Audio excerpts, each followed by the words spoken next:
cerveau de plusieurs individus, ça, hein? Manon pèse sur le bouton. Ouais, maintenant.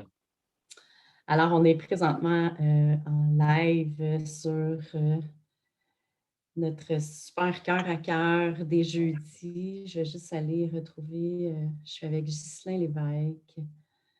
Et voilà. Retrouver sur la page Facebook afin de voir les commentaires des gens qui vont se joindre à nous.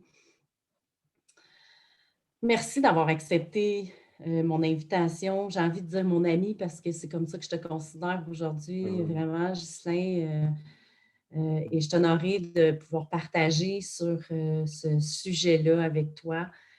Je vais prendre quelques minutes, en fait, juste pour t'amener dans mon énergie de mon inspiration, de ce que toi, tu m'amènes comme inspiration.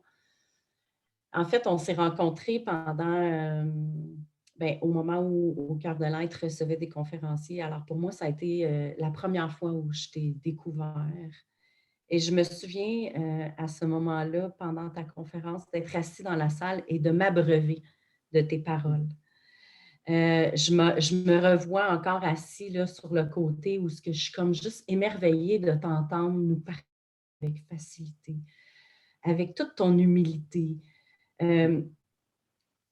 ton parcours, tes prises de conscience sur toi dans ta vie, qu'est-ce que ça t'a apporté, quel chemin ça t'a permis de prendre.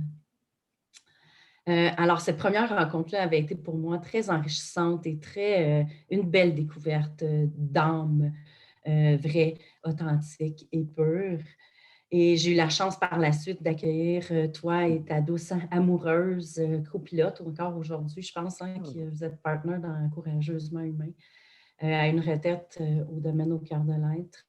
Et encore une fois, c'est ça qui ressortait, cette présence-là que tu as, cette façon d'être juste autant à l'écoute des autres dans un moment de grâce et dans le moment présent, qu'à l'écoute de toi, à l'écoute de ton intérieur. Puis pour moi, c'est inspirant. Tu sais, je suis entourée de femmes, mais j'ai toujours été entourée d'hommes aussi, tu sais, par ricochet dans mon autre vie. Je travaillais avec des hommes toute ma vie, des hommes beaucoup dans l'ego, dans le domaine de la construction. Et clairement, pour moi, de découvrir cette tendresse-là que tu te donnes, cette douceur-là que tu te permets de toucher et aussi de partager, tu sais, dans toute ton amour de toi, dans toute ton humilité. Alors, c'est sûr que quand le sujet de l'humilité, tu sais, l'humilité dans nos vies, accepter, accueillir ce qui se passe dans nos expériences de vie, pour moi, c'est wow, OK, c'est arrivé très clairement que c'est avec toi que j'avais envie de partager de ce sujet-là. Alors, ça, c'est comment tu m'as inspirée. Je sais qu'aujourd'hui, tu inspires beaucoup de gens. Écoute, tu as été en entreprise pendant plusieurs dizaines, en tout cas, tu pourras nous en reparler, là, je ne sais pas précisément, mais tu as coaché, tu as été dirigeant. Aujourd'hui, tu coaches, tu inspires, tu es auteur, podcasteur, courageusement humain. Et tu sais, en même temps, le titre dit tout. Avoir le courage d'être humain, c'est quelque chose qui est définitivement très collé à l'humilité. Alors, ben c'est ça. Merci d'être là avec moi ce matin. Merci de partager ton âme, ton être. Euh, et j'ai envie de tout simplement te laisser la parole. Si tu as envie de rajouter des choses sur ce que je viens de dire, sur qui tu es, je te laisse le loisir et le bonheur de nous en faire part et de nous parler de l'humilité. Pour toi, qu'est-ce que ça veut dire? Ben d'abord, merci. Merci beaucoup, Audrey, de m'accueillir chez toi comme ça, parmi ta gang.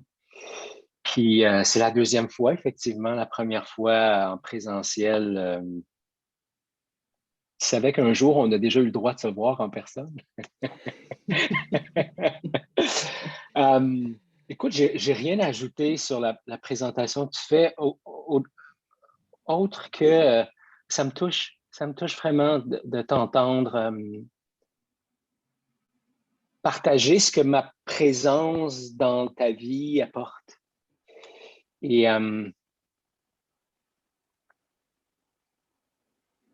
qui émerge pour moi quand j'écoute ça, Audrey, c'est comment ça résonne en lien avec l'humilité.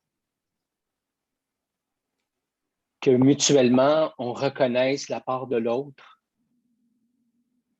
La part L-A espace P-A-R-T dans le conflit, mais la part aussi L apostrophe à part dans le sens de tout ce que l'autre apporte dans notre vie. Pour moi, c'est déjà un bel alignement avec le sujet de ce matin. Pour moi, l'humilité, Audrey, c'est comme coach, comme dirigeant, comme leader, c'est reconnaître que je ne sais pas tout, que j'en sais très peu. En fait, plus j'avance sur le chemin, plus je réalise que je ne sais rien. Et ça fait en sorte que je m'amène à l'autre avec beaucoup plus de souplesse maintenant. Et le cadeau là-dedans, c'est que plus de souplesse pour moi, c'est plus de souplesse pour l'autre, plus de souplesse pour l'autre, c'est plus de souplesse pour moi. C'est un peu comme l'histoire de la saucisse high grade. On ne sait pas si elle est plus fraîche parce que plus de monde en mange ou bien plus de monde en mange parce qu'elle est plus fraîche. Mais c'est un peu ça. Donc, l'humilité, c'est le début du retour vers moi avec un regard à la fois de bienveillance et puis à la fois de justesse par rapport à ce que je suis, ce que je suis pas, ce que j'apporte pas. Je sais pas qu'est-ce que ça fait résonner en toi, mais... Ben, je suis déjà tombée dans l'abreuvement de tes paroles, tu sais. Ce que je retiens, c'est vraiment, en fait, souplesse et justesse, se permettre de s'admettre et de s'admettre avec justesse, en se permettant d'enlever le voile de la protection, puis de mettre tout simplement le costume de l'honnêteté, puis de la franchise, puis de la transparence. Puis c'est ça que ça résonne principalement quand j'entends ces mots-là. Puis pour moi, c'est ça l'humilité aussi, c'est de se permettre d'aller à l'intérieur, puis d'être vrai sur j'ai été, je suis, je serai, ou tout simplement cette petite voix, on en parlait un petit peu là, tantôt, avant de peser sur le bouton. Cet espace-là à l'intérieur qui parle, mais qui des fois ne parle pas fort.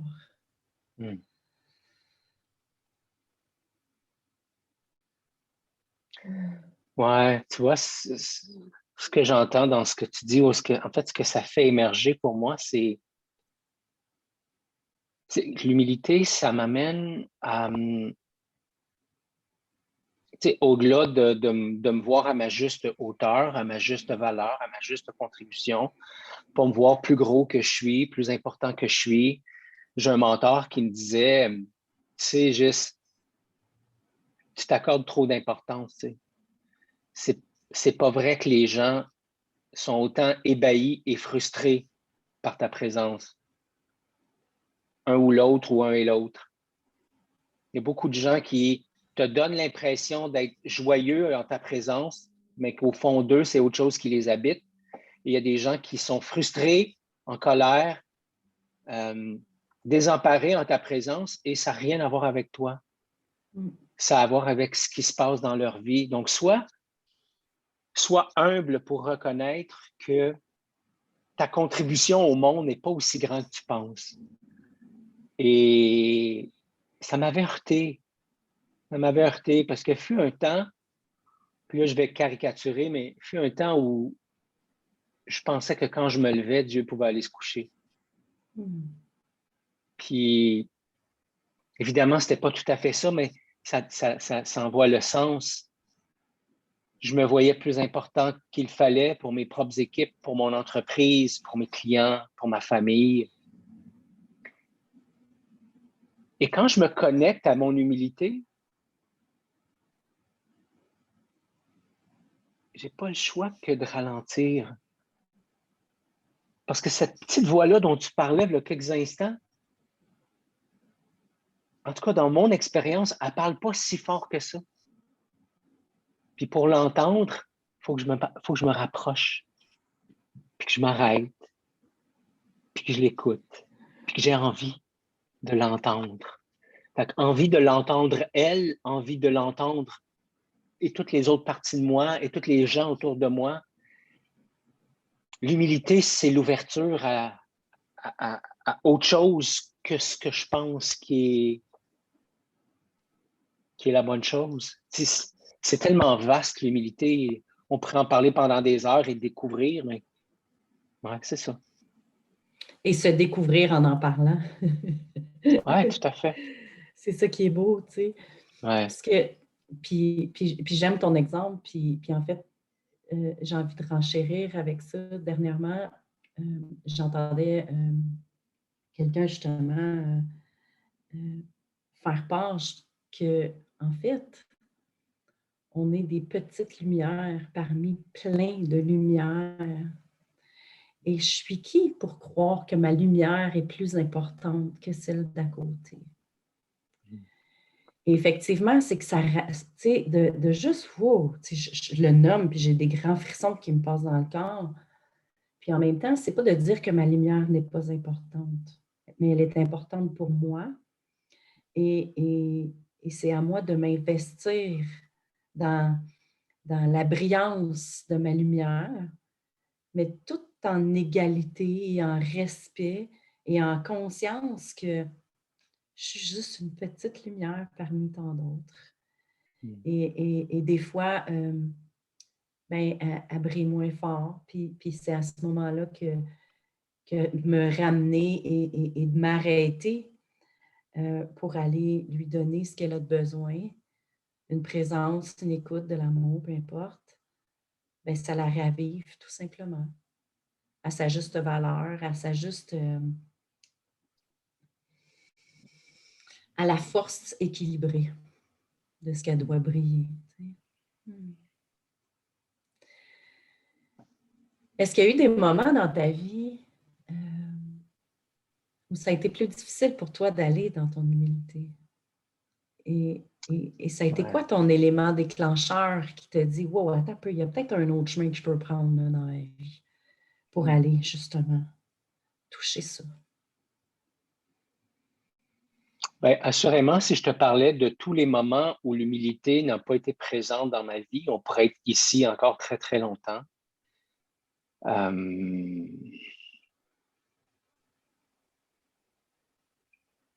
Puis quand je te dis ça, il y a de la peine qui émerge, tu sais.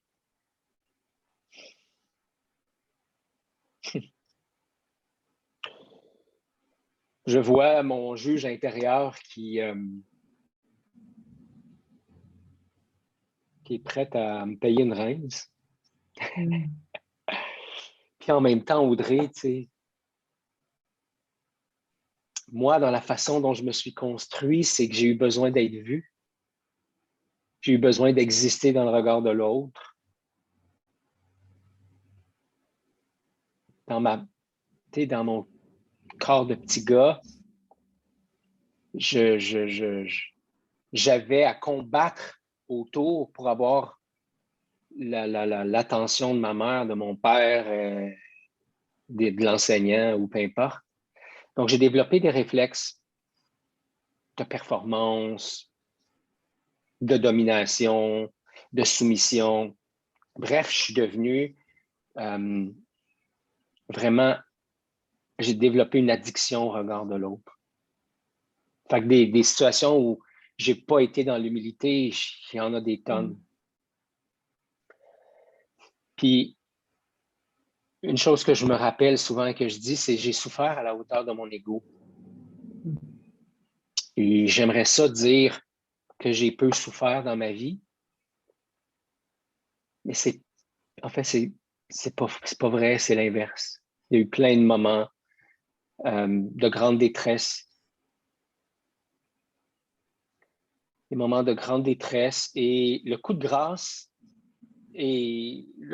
pas dans le sens que le dernier coup est arrivé puis il n'y en aura jamais d'autre, parce que l'humilité m'a appris à à voir, Audrey, que je ne suis pas plus loin qu'un autre sur le chemin de la conscience. Je suis à un endroit différent, je suis sur un chemin différent, j'ai peut-être quelques pas d'avance par moment, puis à un moment donné, je me retrouve pris dans un carrefour giratoire, puis je vais rouler là un bout de temps. Ça te dit quelque chose? Mais en 2017, je suis parti en Inde avec l'intention de faire mon parcours de prof de yoga là-bas. Et quand je suis parti, j'ai dit à ma copine de l'époque, Caroline, je suis claqué. J'avais quitté mon employeur, j'étais pas en burn-out, mais disons que j'étais en épuisement. J'avais vécu un paquet, une séparation, des tentatives de suicide. J'avais mis en place 4 fois un plan, je savais quoi faire, quand le faire, j'avais tout ce qu'il fallait, je savais quand est-ce que j'allais en finir avec tout ça. Mon fils a vécu des moments difficiles, il y a eu un gros accident, il est arrivé des tensions au travail et moi, j'ai perdu le nord. Bref, ça m'a amené à aller en Inde pour faire ma formation de prof de yoga, pas dans le but de l'enseigner, mais dans le but de faire une démarche, de me tourner vers moi, d'avancer autrement, de m'imprégner d'une autre culture. Et à la 3e journée de formation, on est arrivé le dimanche, la formation commençait le lundi. Le mercredi, sur l'heure du dîner, je suis allé, on avait comme 1h30 pour dîner, puis finalement, on a décidé d'aller à la plage. Caroline était dans l'eau devant moi. Je suis parti à courir pour aller la rejoindre. J'ai sauté par-dessus une première vague, une deuxième vague. Et quand j'ai sauté par-dessus la 3e vague, mon pied droit a touché le sol, puis mon tendon d'Achille s'est rupturé complètement. Et je savais exactement ce que c'était parce qu'en 96, c'est le gauche qui avait été rupturé totalement. Je suis étendu sur la plage à Goa, en Inde. La température est magnifique. Je suis là au sol. Les gens passent comme si je n'existais pas. Certains s'arrêtent. Je suis bercé par la mer qui vient et qui va et qui vient et qui va. Et là, cette partie de moi qui veut tout contrôler prend le devant, prend le lead, comme on dit en mauvais québécois. Et là, c'est qu'est-ce qui va se passer, comment tu vas t'en sortir, qu'est-ce que tu vas faire au retour au Québec, qu'est-ce qui va se passer. Non, c'est pas une rupture. Oui, c'est une rupture. Bref, c'est l'anarchie dans ma tête. Et là, je suis transporté à ma hutte. Je suis rempli de sable. J'ai de la misère à boire. J'ai du sel. Bref. Et là, Caroline prend soin de moi. Et la souffrance est terrible dans mon corps. Je suis placé dans un taxi. Je suis à l'autre bout du monde, dans un pays dont je ne parle pas la langue, dont je ne connais pas la culture. Et j'ai une confiance aveugle envers Gaurav, qui est mon prof de yoga, qui est un Indien de l'Inde, et qui me dit, je t'envoie dans un hôpital, il y a quelqu'un qui va te conduire, fais-y confiance, je le connais, c'est un bon ami, il va prendre soin de toi. Et Audrey, moi, je suis dans la souffrance. Et je veux que cette souffrance-là arrête. Je veux que le mal disparaisse. Je veux qu'on m'opère au plus sacrant parce que je veux revenir, continuer ma vie comme avant. Moi, j'ai un plan. Et ce plan-là doit se manifester parce que sinon, au retour, même si je n'ai pas l'intention d'enseigner le yoga, je ne peux pas ne revenir pas de certificat. Ça ne fait juste pas de sens. Et là, je pars sur la route. Je ne me souviens pas du nom de mon chauffeur. Dans mes notes, quelque part, j'ai ça. Le moindre petit trou, bosse, me fait un mal atroce. J'ai sauté sur une jambe pour me rendre à l'auto. Évidemment, je n'avais pas de béquille, j'ai rien. Et à un moment donné, il s'est installé une paix, un lâcher-prise de façon incroyable. Je me suis posé une question, mais c'est quoi le cadeau là-dedans pour toi, Gis?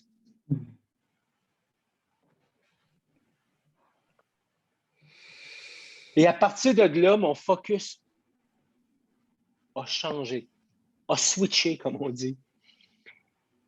Et au lieu de placer mon attention sur la souffrance, je me suis mis à placer mon attention sur le cadeau, sur le possible, sur le présent, sur le moment présent, mais sur le présent dans le sens de cadeau. Et il s'est produit quelque chose de magnifique, Audrey. J'ai expérimenté dans mon corps, dans les cellules de mon corps, ce que ça voulait dire que de lâcher prise. Et la suite a été magnifique.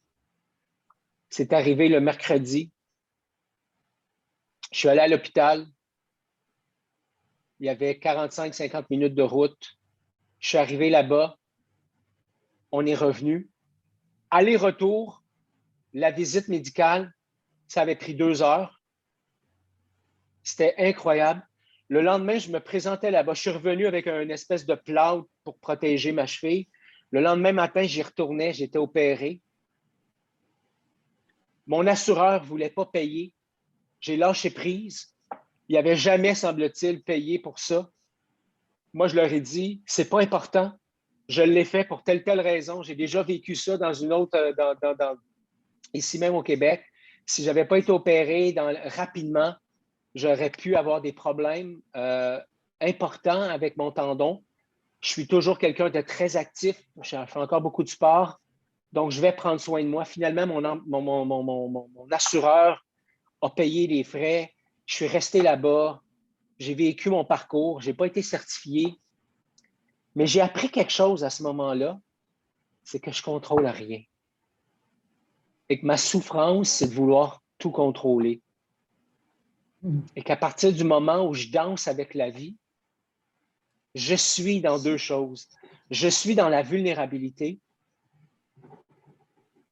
Donc, danser avec la vie, danser avec ce qui va émerger. Pour moi, c'est ça, la définition de la vulnérabilité. Et je suis dans l'humilité parce que je reconnais que je ne contrôle rien. En fait, que je ne contrôle rien d'autre que ce sur quoi je place mon attention. Et ça a été le début d'une sacrée ride, comme on dit au Québec, qui n'est pas terminée, mais qui m'amène non seulement dans l'humilité, mais dans la vulnérabilité et surtout de partager mon savoir, mon parcours à partir d'une posture qui est bien différente, qui n'est pas à partir de la posture du gars qui sait, mais plus qui est à partir de la posture du gars qui explore. Et ça m'apaise. C'est ce que je te disais juste avant qu'on entre en live. Ma vie est moins lourde. Il y a de l'apaisement. Puis encore beaucoup de zones de contraction et de zones d'expansion. J'en ai vécu encore une autre cette semaine, une zone de contraction très, très intense. Elle m'habite depuis quelques mois déjà. Elle va et vient. Mais elle ne reste pas longtemps parce que je n'essaye pas de la transformer, puis je n'essaye pas qu'elle parte. Je l'accueille, je danse avec, je l'observe. Je prends contact avec le cadeau, puis elle repart comme elle est venue.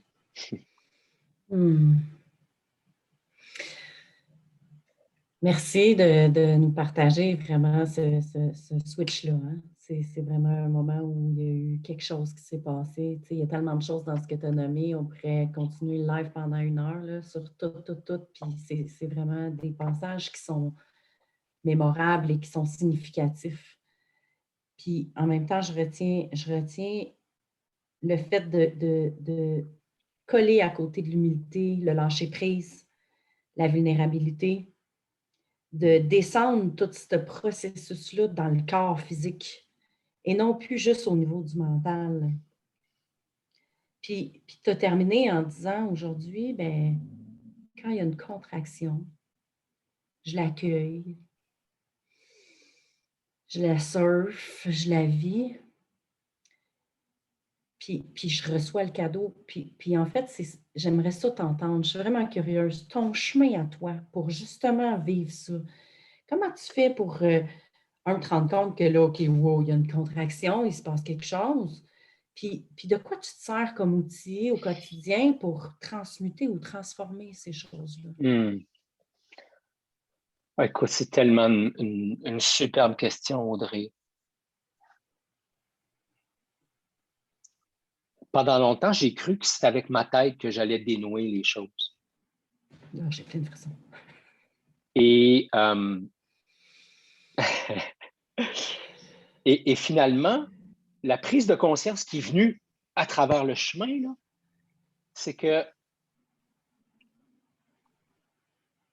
mon mental, mon intelligence, elle est utile pas pour brasser des vieilles affaires. Elle est utile à travers un processus. Puis pour moi, le processus, c'est plonger dans mon corps. Donc, cette semaine, en marchant, j'ai cette tension-là qui m'habite. Premier réflexe que j'ai, c'est ralentir. Je me suis mis à marcher moins lentement. J'étais parti pour une longue randonnée. Je me suis lancé un défi cette année, c'est de sortir à tous les jours et marcher 3000 km. Le but, c'est pas... Mais c'est juste que moi, je suis dans ce processus-là. Donc, je suis en train de réaliser un objectif. Et là, j'ai cette tension-là qui arrive. J'ai deux options. Rester accroché à j'ai 10-12 km à marcher aujourd'hui ou m'occuper de ça. Et l'autre option, c'est si je faisais les deux en même temps. Alors, mettre du « et » dans le « ou ». Donc, premièrement, ralentir. Deuxièmement, plonger dans mon corps. Et là, être à l'écoute de tout ce qui se vit. Parce qu'il y a une partie de moi qui est accrochée à l'objectif de marcher 10-12. Elle a vit quelque chose. C'est important ce qu'elle vit. J'ai cette partie de moi qui est en train de souffrir. Puis quand je l'écoute, il y a comme une espèce de vide dans cette partie-là de moi. Cette partie-là, elle a un vide par rapport à c'est quoi sa place. C'est quoi son rôle dans cet écosystème qu'on appelle Ghislain. Puis là, il y a le vieux sage en moi qui voit des solutions. Il y a le coach en moi qui a des questions à poser. Bref, il y a un peu de schizophrénie. Il y a un paquet de monde qui vit dans cet univers-là. Et là, j'ai le choix de rester connecté à un ou l'autre. Et pourquoi pas un et l'autre? Et c'est ça la stratégie qui m'amène à vivre de l'apaisement. Donc, ralentir, plonger en moi, écouter ce qui est vivant et mettre du « et » dans ce qui en apparence est conflictuel. Puis après ça, je me mets en action où je pose, où je nomme, où je médite. Bref, je prends une décision basée sur plus de sagesse. Et j'avance avec ça. Et je m'ajuste parce que c'est une exploration. J'ai longtemps cru que je vivais quelque chose une fois, je le réparais, puis c'était fini. Et je me suis rendu compte que ça, c'était pas de l'humilité, c'était la croyance que j'étais brisé, que j'avais besoin d'être réparé. Puis si j'ai cette croyance-là envers moi, je l'amène aussi dans ma posture de coach et je regarde mon coaché comme s'il était brisé puis que ma job, c'était de le réparer. Et le coaching, pour moi, c'est pas ça. Donc, ralentir, plonger en moi, être à l'écoute, mettre du « et », de l'inclusion, de la diversité, et ensuite agir, choisir, nommer, parler, peu importe. Rien faire, m'asseoir. Et c'est comme ça qu'est le chemin. Je te dirais, c'était pas ça il y a 20 ans, mais à force d'explorer, ça ressemble à ça maintenant. Puis, comme dernière question, quand tu fais tout ce chemin-là, après tout ça, il y a un nouvel état qui s'installe à l'intérieur de toi. Absolument, oui. C'est quoi cet état-là pour toi après avoir justement continué à pratiquer? Puis, tu sais, évidemment, j'imagine que ça peut changer, mais ici, maintenant, aujourd'hui, quand tu empruntes tout ce chemin-là de plonger, observer ce que tu viens de nous partager, qu'est-ce qui s'installe dans ton je suis, tu sais, là, parce qu'un état profond, ça devient qui? En fait, c'est ce qui s'installe en moi, c'est la vie. Mm. Ce que je réalise, puis c'est une prise de conscience qui est là juste au moment où je te parle, c'est que dans l'état que je te décrivais, je n'étais pas en vie, j'étais en survie. J'étais en réponse automatique par rapport à la vie. J'étais en réponse automatique par rapport à mes mécanismes de défense, à mes peurs, à ce que je pense être, à toute cette armure, cette protection-là que je porte jour après jour.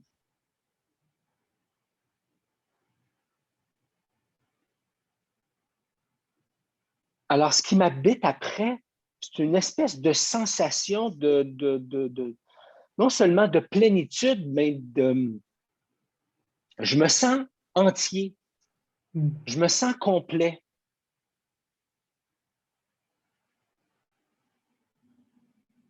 Et ce qui émerge en disant ça, c'est que je disais à un groupe cette semaine que j'animais, on parlait du suicide.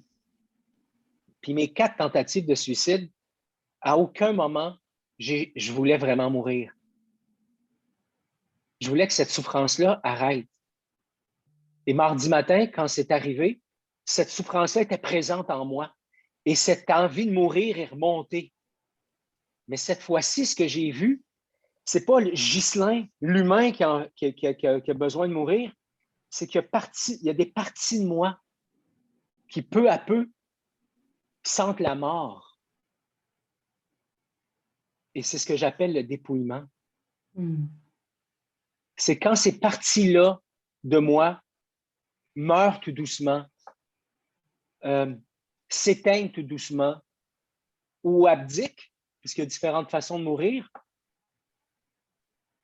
C'est comme si, maintenant, au lieu de contrôler le show, ils acceptaient d'être des parties prenantes au lieu d'être le leader à tout prix qui amène un paquet de monde à l'intérieur de Ghislain, mais autour de Ghislain aussi dans la souffrance.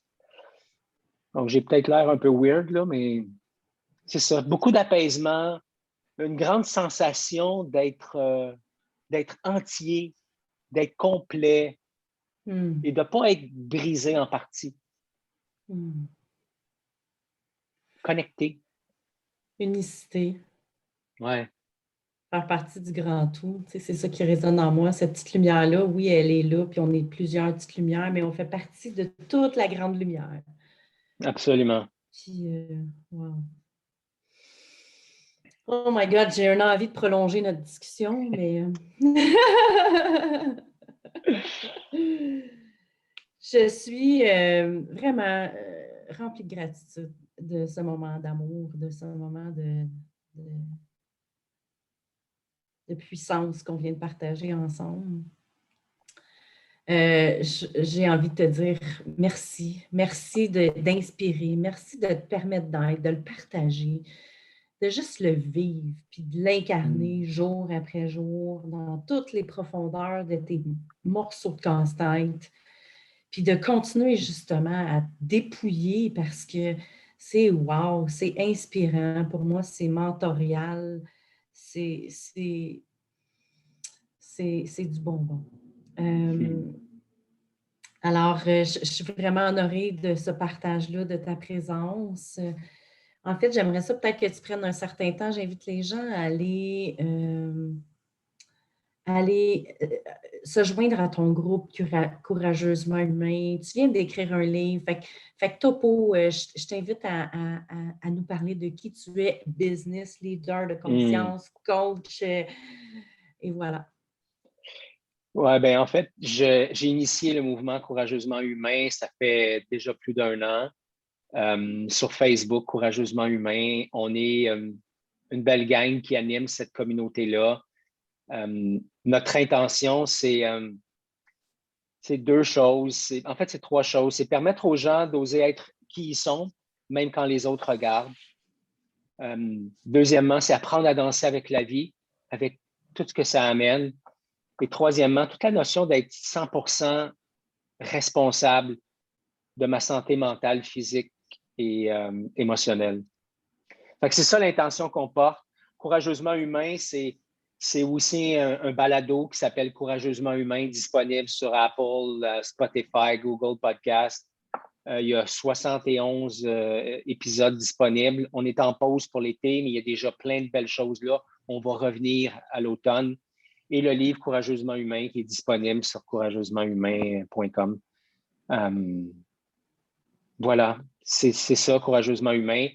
Et ce qu'on veut, dans le fond, c'est accompagner les gens pour qu'ils apprennent, pour qu'ils osent être, pour qu'ils osent et qu'ils soient bien. Et pour ça, on a l'art du dialogue le lundi soir où on accueille les gens qui viennent partager où est-ce qu'ils en sont, qu'est-ce qu'ils vivent. Donc, c'est un espace sécuritaire dans lequel on se dépose et dans lequel on partage. Donc, tous les lundis soirs, on va poursuivre, là, peut-être pas toutes les semaines durant l'été, mais sur la page de Courageusement Humain, la page Facebook de Courageusement Humain, il y a un groupe qui s'appelle Courageusement Humain, l'art du dialogue. Et les gens peuvent adhérer et puis voir à quel moment c'est. Mais c'est le lundi soir. Puis à d'autres moments, des fois le dimanche matin avec les gens de l'Europe. Voilà. Merci, Audrey. Merci pour tes questions qui m'ont fait voyager. Ce que j'aime au contact avec toi, dans nos échanges qu'on a, c'est que il n'y a ni un ni l'autre qui prend cette posture cette posture haute par rapport à l'autre. On est dans la découverte, on est dans l'accompagnement, on est dans l'exploration. Puis tes questions ce matin, ta contribution, ça m'a aidé, moi, à continuer la route à l'intérieur de moi. Donc, merci. Merci, ma belle amie. Oh, j'ai hâte de te faire un vrai câlin, hein? Qu'on se revoie, peu importe la situation, l'événement. Merci de tes beaux mots. En fait, c'est ça mon intention, c'est que ce soit vraiment juste un partage du cœur à cœur sur des sujets inspirants qui en fait, qui nous permettent de plonger à l'intérieur de soi, puis de se repositionner une fois après l'autre sur notre évolution, puis notre chemin qu'on a parcouru, tu sais, là, puis amour à toi, amour Merci. vraiment à toute ta gang. Je vais mettre le lien dans le fond Courageusement humain dans le haut du vidéo. J'invite les gens qui sont soit avec nous, qui vont nous écouter en rediffusion, à partager ce live-là pour que on puisse en fait sensibiliser le chemin de l'humilité au plus de gens possible afin qu'on soit de plus en plus de gens à justement s'éclairer puis se découvrir à l'intérieur. La semaine prochaine, on parle de lâcher prise et de détachement. Alors, c'est intéressant, c'est collé et connexe au sujet de la semaine. Je serai avec Lucie Chartier jeudi. Comme à toutes les semaines, un rendez-vous le lundi, mercredi, jeudi à 10h. Alors, merci à tous d'avoir été là. J'envoie à tout le monde un gros câlin, plein d'amour, gros love. Et à la semaine prochaine. Merci encore à toi, Ghislain. C'est un honneur. Bienvenue. Merci à toi aussi.